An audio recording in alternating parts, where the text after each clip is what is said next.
ये to be और verb की थर्ड फॉर्म के यूज का सेकेंड पार्ट है।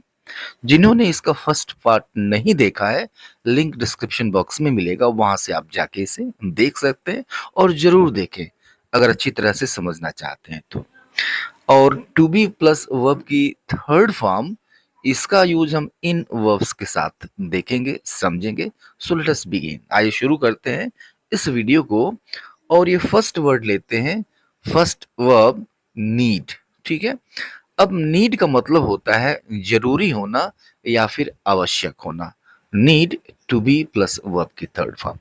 अब जब टू बी प्लस वर्ब की थर्ड फॉर्म के साथ आप जब नीड जोड़ देते हैं तो इसका मतलब निकलता है कि आवश्यक है कि किया जाए, या फिर होने की, किसी काम के होने की जरूरत है, या फिर किए जाने की जरूरत है। एक और वर्ड है रिक्वायर, जिसका मतलब होता है आवश्यक होना या फिर जरूरत होना। लेकिन नीड और रिक्वायर के अर्थों में, सेंसेस में अंतर आ जाता है। अगर आप चाहेंगे तो इस पे भी मैं एक वीडियो बना दूंगा। फिलहाल हम इस नीड की बात करते हैं। नीड को हम एक वर्ब की तरह से, मेन वर्ब की तरह से यहाँ पे यूज करते हैं। कैसे करते हैं? सेंटेंसेस में देखिए, योर शूज, ये सब्जेक्ट है, योर शूज। तो योर शूज नीड यानी तुम्हारे जूतों की जरूरत है। और किस चीज की जरूरत है भाई? तो टू बी, किए जाने की, पॉलिश्ड, पॉलिश यानी तुम्हारे जूतों की पॉलिश किए जाने की जरूरत है। सब्जेक्ट आया, मेन वर्ब आया, और फिर इसके बाद से टू बी और वर्ब की थर्ड फॉर्म। राइट। एक दूसरा सेंटेंस देखिए कि the rear tyre needs to be replaced. The rear tyre needs to be replaced. अब इसका मतलब क्या निकला कि द रियर टायर यानी पिछला वाला टायर, नीड्स, उसको जरूरत है। किस चीज की जरूरत है भाई? तो टू बी रिप्लेस्ड यानी बदल दिए जाने की जरूरत है, रिप्लेस कर दिए जाने की जरूरत है। Right. The car needs to be repaired. तो द कार यानी कार को, नीड्स जरूरत है, टू बी किए जाने की, रिपेयर्ड, रिपेयर यानी कार को रिपेयर किए जाने की जरूरत है।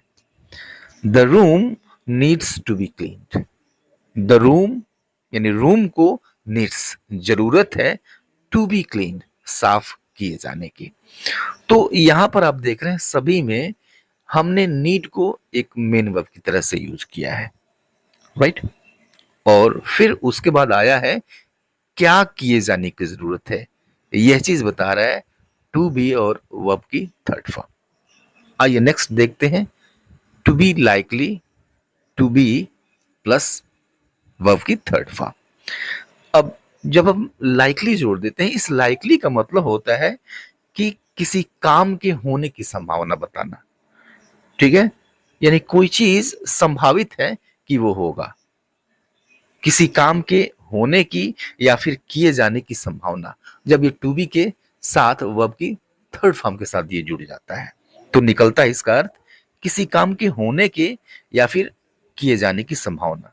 जैसे देखिए, this work is likely to be completed on time. मतलब क्या हुआ इसका कि this work is likely to be completed यानी काम के, इस काम के समय पर पूरी किए जाने की संभावना है। राइट। तो this work is likely to be यानी इस काम के संभावना है टू बी कंप्लीटेड, पूरा किए जाने की, ऑन टाइम, समय पर। Right. The culprit is likely to be caught soon. तो the culprit is likely to be caught soon, इसका मतलब हुआ कि दोषी के जल्द पकड़े जाने की संभावना है।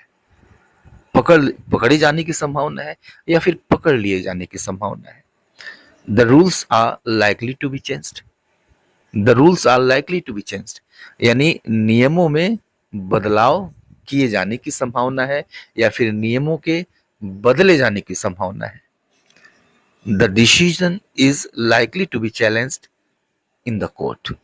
तो the decision is likely to be challenged in the court यानी कोर्ट में, अदालत में इस डिसीजन को चुनौती मिलने की संभावना है, चुनौती दिए जाने की संभावना है। राइट। नेक्स्ट देखिए, नेक्स्ट क्या है, to be going to plus verb plus be plus verb की थर्ड फॉर्म। अब देखिए, जब हम गो यूज करते हैं और फिर उसके बाद से इन्फिनिटिव यूज करते हैं, तो इसका मतलब ये निकलता है कि कोई काम है जो कि होने वाला है, या फिर होने वाला था, पास्ट में है तो होने वाला है या फिर होने वाला था। अब जब इसके साथ आप टू बी प्लस वर्ब की थर्ड फॉर्म जोड़ देते हैं, तो इसका मतलब ये निकलता है कि कोई काम किया जाने वाला है या फिर होने वाला है या फिर था। जैसे the work is going to be completed by tomorrow. The work is going to be completed by tomorrow, इसका मतलब हुआ कि काम कल तक पूरा होने वाला है। काम कल तक पूरा होने वाला है। The work is going to be completed by tomorrow. A new bridge is going to be built here.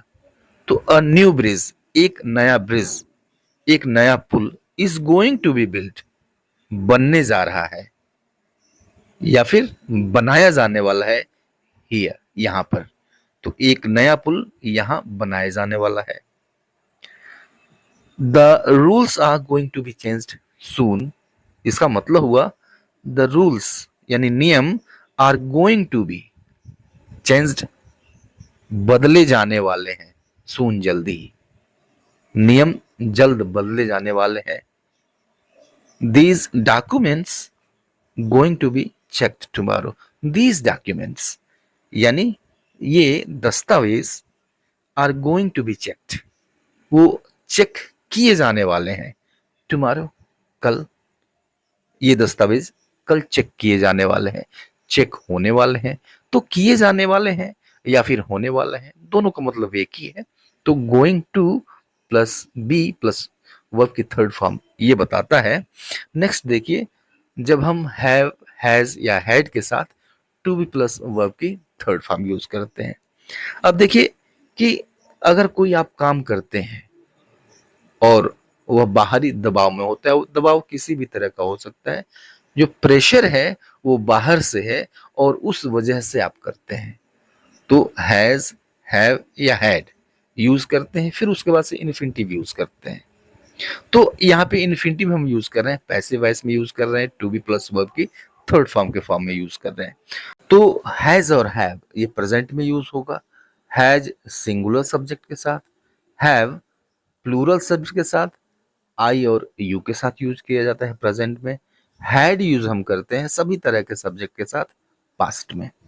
Okay, sentence देखिए कि your documents have to be submitted today. इसका मतलब क्या निकला कि योर डॉक्यूमेंट्स यानी तुम्हारे दस्तावेज हैव टू बी सबमिटेड, उनको सबमिटेड किया जाना है, उनको जमा किया जाना है टुडे, आज।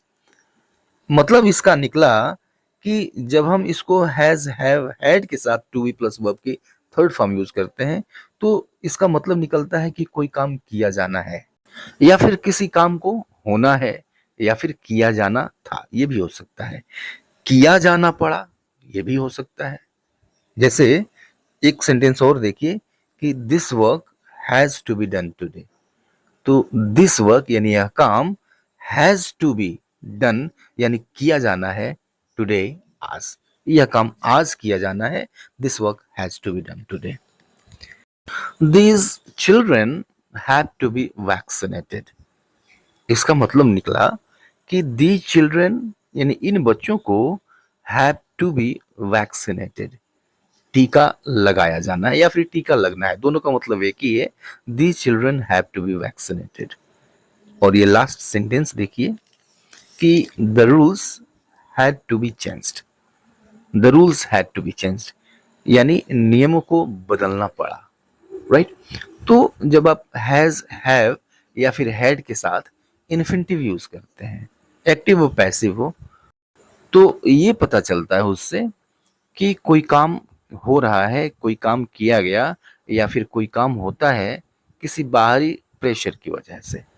तो आज के लिए इतना ही, मिलते हैं नेक्स्ट वीडियो में, तब तक के लिए good bye and take care.